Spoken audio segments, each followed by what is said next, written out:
I found a bunch of folders on a disc of old animations that I did like over 10 years ago. And I started with the first one last time, and now I'm going to look at the second one that I did.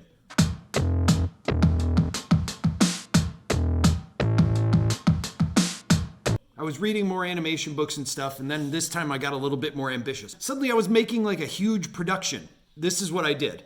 I not only had a song that I was working on that I also never released, but I decided to make a series, and the intro for this series was a music video. I had a whole storyline.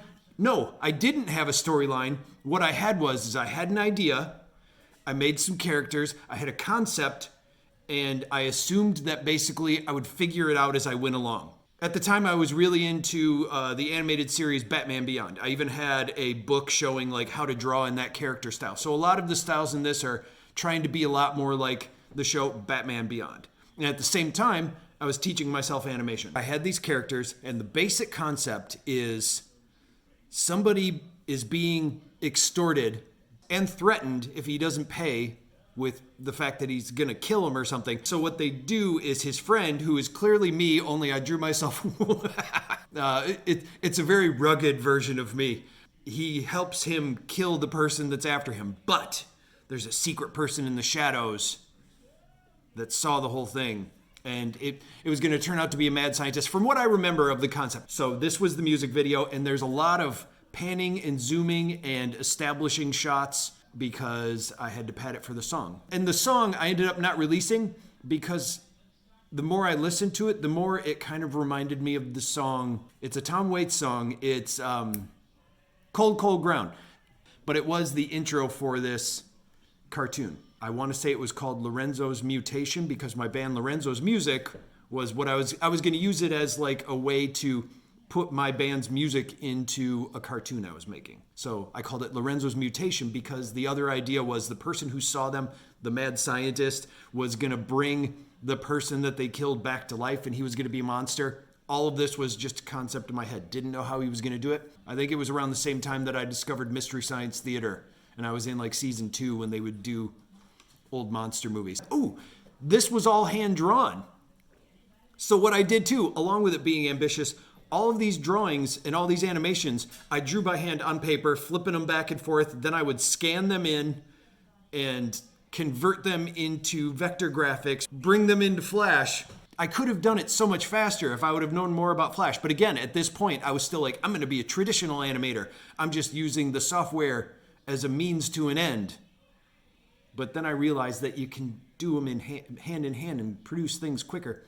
So I don't know how long this one took me. May have been like a whole summer, may not. My average in creating like 3-minute cartoons was around 3 weeks back when I was doing these. I learned a lot about jump cuts and camera angles and manipulating different objects in this animation too. At the time, you could actually, people were putting their videos up as SWF files. You'd create them in Flash. YouTube wasn't around yet.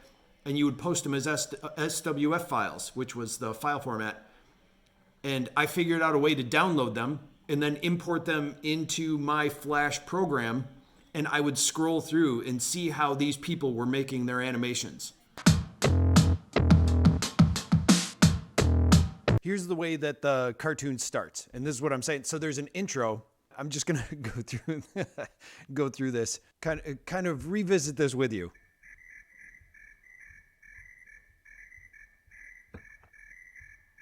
No, they're fighting. I love that part.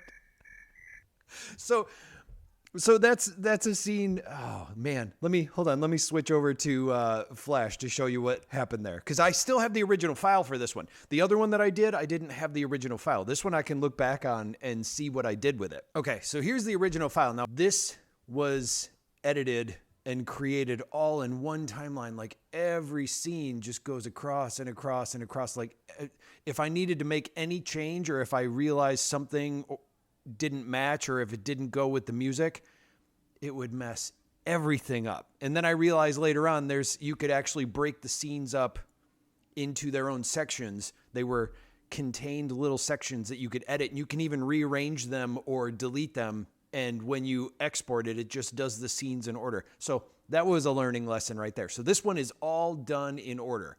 I have these guidelines here to show me when I have the background and everything that I drew in. These are all hand drawn and scanned and sketched and then turned into vectors and then colored in Flash. But sometimes it would be big, so I needed to know where my actual staging area was. Anyway, to get to what I was talking about is, see, there's part of the page where I would show this is where it cuts off so I could color it in. There's the fighting in the background. There's the background that I drew. So here's me reaching in the hand to grab it. There you grab it. That's seen there. Then it cuts to pulling the shovel out of the ground. They're still fighting. Okay, so here's the scene that I was looking for. So I'm walking up. Wind up. Boom. Now, I love that. So you'll see here, winding up, going in. They're fighting in the foreground. But then I zoom in on this hit right there. So it's drawn. It just goes from one to the other. Back and to the left. Back and to the left. Back and to the left. But I zoom in on that one. And then I shake it to the right as I do the follow through. So you can see that the camera is moving around inside of that staging area. And also with the sound effect that I had, all that worked together. I love that part. And when I first saw that, I forgot all about that, and I loved it so much. All right, let's go back to watching the video. I had called it Lorenzo's Mutation because I was going to be adding my band Lorenzo's Musics. Always have a hard time with the extra apostrophe on that one. Adding our music into the series that I was going to create. And this was the song that I had made that was unreleased.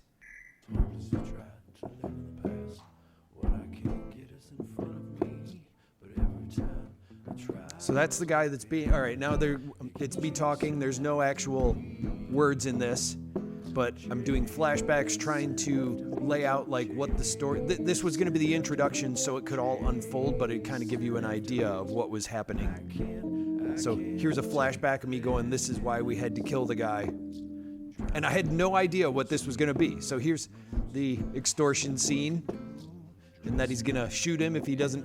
Ooh, there you go. That's the scene I wanted to show.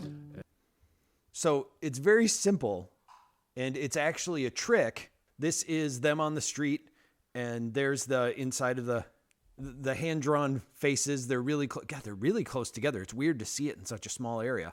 But here's where he gets ready to push him, yells at him one last time, and there's the background. Now, here's what I did. Instead of animating him actually falling, all I had to do was, and I don't remember how I mean, once you figure it out, it's like, duh, it makes so much sense. But there's the push, and I just rotated the background. So he's in falling mode, but all I did was change the background. And that actually worked out great. I thought visually that looked great. And then he bounces, so I just move it back and forth.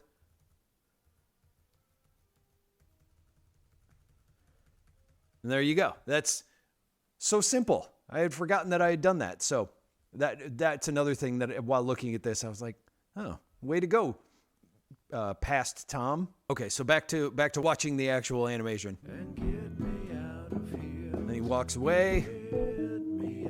Oh, God, this scene right here. All right. So I didn't realize till later on. This is another, like, learned it later, watching it now. I'm like, I remember that took so long. That's a scene where he's spinning around. But I didn't realize I had each thing, the eyes, let's see if I can make this go backwards. So showing the scene here, I have the body as a layer and the face and the mouth. They're all on different layers, right? Because I have the blink going on. Then I went to zoom in. So what I did is I had the software. I had to create a zoom in and have it animate it for each layer, but they weren't attached. So I had to go through, and then when I added that blink, it kind of bounces a little.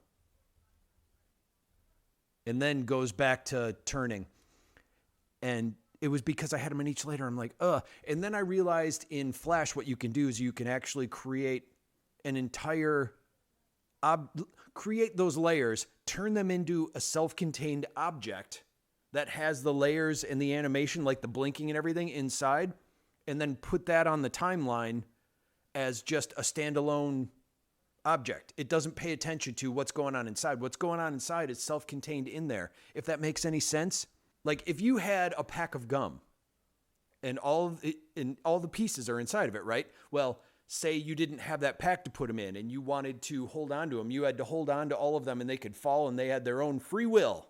But you put all those pieces of gum that still have their own shape. I don't know, but they're inside a box and then you can move all of them and that's kind of what it is. I don't know. I don't know if that's the greatest analogy, but I get what I'm trying to say.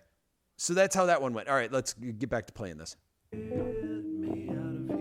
All right, I don't like that fade in effect. I can do better. So here they're back to the present day and they're like, great, now let's bury this guy. So there he is all bloodied up. At this time, I was really into the cartoon Batman Beyond. This digging scene here. Repeat that, extended for time. Although I suppose you do need to establish that it's digging.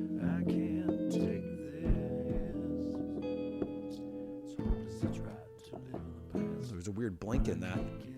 All right, here they're going to pick up the body. I love this. The leg wiggles. Just little things. And then this was where I was like, all right, I had a guy. He's in the shadows. I hadn't even developed this guy yet, but I'm like, I wanted him to have like this pineapple hair, this head.